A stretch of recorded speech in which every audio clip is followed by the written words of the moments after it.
को पैसों के 5 ऐसे मायाजाल के बारे में बताने जा रहा हूं जिसमें आप फंसते ही जा रहे हो और अपनी मेहनत की पूंजी को बर्बाद किए जा रहे हो। और अगर आपने इस मायाजाल को अभी तक नहीं समझा तो आपको बर्बाद होने से कोई भी नहीं बचा सकता।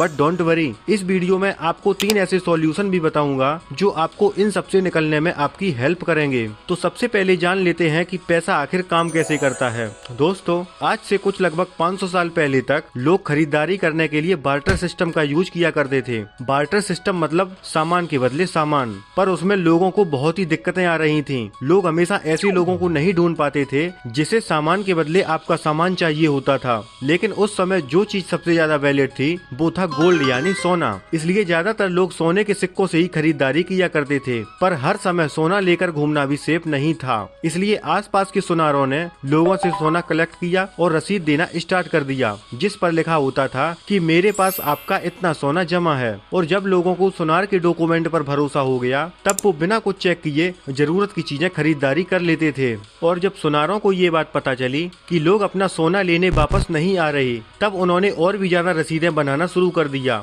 जबकि उनके पास इतना सोना होता भी नहीं था। और यहीं से शुरुआत होती है करेंसी नोट और बैंक की, जहां सुनार के लॉकर बैंक होते थे और रसीदें करेंसी नोट। और दोस्तों, आज की डेट में बैंक्स बिल्कुल ऐसे ही ऑपरेट होते हैं। दरअसल बैंक का सिस्टम ये होता है कि वो जितनी चाहे उतनी डिजिटल करेंसी इशू कर सकता है। वो आपके डिपॉजिट किए हुए 10,000 रुपए को 1 लाख तक बना सकते हैं। यानी जो 10,000 रुपए आपने डिपॉजिट करवाए थे, बैंक उनमें 10% फ्रैक्शनल रिजर्व रखकर बाकी के 9,000 रुपए मार्केट में डाल देता है, यानी लोगों को लोन दे देता है। यानी पार्टी ए को 10,000 रुपए और पार्टी बी को 9,000 रुपए शो होते हैं, जबकि बैंक के पास तो सिर्फ 10,000 रुपए ही होते हैं। जबकि अपडेट कितने कर दिए? 19,000 रुपए। फिर वही बंदा जिसने 9,000 रुपए लोन लिया था, अब वो भी कुछ न कुछ तो करेगा। फिर वो 9,000 रुपए किसी दूसरे के अकाउंट में ट्रांसफर करेगा और यही सर्किल लगातार चलता रहता है। आप इस बात को मानो या ना मानो, अगर किसी बैंक के 30% कस्टमर ने भी एक साथ अपना पैसा मांग लिया तो बैंक उनमें से किसी का भी पैसा पूरा नहीं चुका पाएगा, क्योंकि बैंक के पास वो पैसे होते ही नहीं। लेकिन आपके बैंक अकाउंट में वो नंबर बड़ा देखकर बड़ा अच्छा लगता है और हम दिन रात गधे की तरह मेहनत करके पैसा कमाते रहते हैं सिर्फ उस नंबर को बढ़ते हुए देखने के लिए। और यहीं से शुरू होता है दोस्तों मिडिल क्लास का मायाजाल, एक ऐसा मनी ट्रैप जिसमें हम ऐसी गलतियां करते जा रहे हैं जो धीरे धीरे हमें एक ऐसे दलदल में ले जा रही है जहां से पैसों की गुलामी ही आखिरी ऑप्शन दिखाई देता है। तो दोस्तों, अगर आप भी इस मायाजाल से निकलना चाहते हो तो इस वीडियो को लाइक करें, जिससे मुझे पता चलेगा कि आप बिल्कुल रेडी हो इस मायाजाल को तोड़ने के लिए। तो सबसे पहले ट्रैप नंबर आता है बाई नाउ पे लेटर। क्या आपका बिजली का बिल अभी बाकी है, या फिर आपके पास महंगा फोन लेने के लिए पैसा नहीं है, या फिर आपको 70 इंच का टीवी चाहिए बट आपका बैंक अकाउंट खाली है? पर फिर भी चिंता करने की कोई बात नहीं। बाई नाउ पे लेटर एक ऐसा ट्रैप है जिसमें आपके अकाउंट में पैसा न होने के बावजूद भी चीजें खरीदने के लिए अट्रैक्ट किया जाता है और कहा जाता है कि आज खरीदें, पैसे बाद में दे देना। इनकी कुछ ऐसी टैगलाइन भी होती हैं, पहले इस्तेमाल करें फिर भुगतान करें। ये सुनकर हम इंडियंस दौड़े चले जाते हैं, क्योंकि हम इंडियंस को फ्री की चीजों का बहुत शौक होता है। पर जैसे ही आपने एक बार खरीदा, फिर आपको ऐसे ही खरीदारी करने की आदत लग जाती है। महीने के खत्म होने तक मिडिल क्लास माइंडलेसली स्पेंडिंग करता रहता है और फिर ईएमआई और लोन भरने के लिए जिंदगी भर कमाता रहता है। अब आता है trap number 2, not having an emergency fund. दोस्तों, इस रिपोर्ट को देखो, इंडिया में फाइनेंशियल लिटरेसी केवल 27% है, जो कि एक अच्छा नंबर नहीं है। अब दूसरी रिपोर्ट को देखो, इंडिया में 75% लोग ऐसे हैं जिनके पास इमरजेंसी फंड ही नहीं है। दरअसल इमरजेंसी फंड वो होता है जो एक ऐसी सिचुएशन के लिए बनाया जाता है जब अचानक किसी इमरजेंसी की वजह से आप पैसा न कमा पाओ, जैसे अचानक नौकरी चले जाना, एक्सीडेंट या फैमिली प्रॉब्लम आ जाना। अब इमरजेंसी फंड 6 महीने, 8 महीने, 10 महीने या 1 साल का भी हो सकता है। फॉर एग्जाम्पल, आपकी मंथली सैलरी है 30,000 रुपए, जिसमें आप 5,000 रुपए सेव करके इन्वेस्ट कर देते हो और 25,000 में आपका घर चलता है। तो आपको अगले 6 महीने तक यानी कि 25,000 मल्टीप्लाई बाई 6, जो कि होता है 1.5 लाख रुपए। इन 1.5 लाख रुपए को आप चाहो तो बैंक में सेव कर सकते हो, जिनकी जरूरत पड़ने पर इंस्टेंट विदड्रॉ कर सको। इसलिए इमरजेंसी फंड जरूर बनाना चाहिए। अब आता है trap number 3, luxury life is equal to success. Luxury ही सब कुछ है। ऐसी सोच रखने वाले लोग अक्सर एक ऐसे मनी ट्रैप में फंस जाते हैं जहाँ से वापस आने का कोई रास्ता ही नहीं है। देखो यार, शाहरुख खान की ओम शांति ओम वाली लाइफ को हर कोई जीना चाहता है। सुबह उठते ही पैरों के नीचे चप्पल हो, गिलास में जूस और ब्रेकफास्ट बेड पर ही आ जाए। ये वाली लाइफ तो सभी को चाहिए। पहली बात तो ये है कि अपनी लाइफ को फिल्म स्टार और सोशल मीडिया स्टार के साथ कंपेयर करना बंद करो। लग्जरी लाइफ का मतलब बड़ा घर, बड़ा गाड़ी या फैंसी आइटम के होने से नहीं है, बल्कि आपकी फाइनेंशियल कंडीशन से होना चाहिए। आपके पास कितने एसेट हैं, इन्वेस्टमेंट कितना है, जो आपके फ्यूचर को सच में सक्सेसफुली बना सकते हैं। बट मिडिल क्लास लोगों को कहाँ ये बातें समझ में आती हैं। वो हमेशा अपनी औकात से ज्यादा दिखावा करने की कोशिश में लगा रहता है। जैसे मिस्टर सुनील बादवा को ही देख लो, जो एक गवर्नमेंट टीचर हैं, जिन्हें एक गाड़ी चाहिए। सैलरी इनकी 50,000 रुपए महीना है, तो सैलरी के हिसाब से तो इन्हें बजट की ही गाड़ी लेनी चाहिए। ये चाहते तो सेकेंड हैंड गाड़ी से भी काम चला सकते हैं, जो 3-4 लाख रुपए में आराम से आ जाती। पर इन्होंने सोचा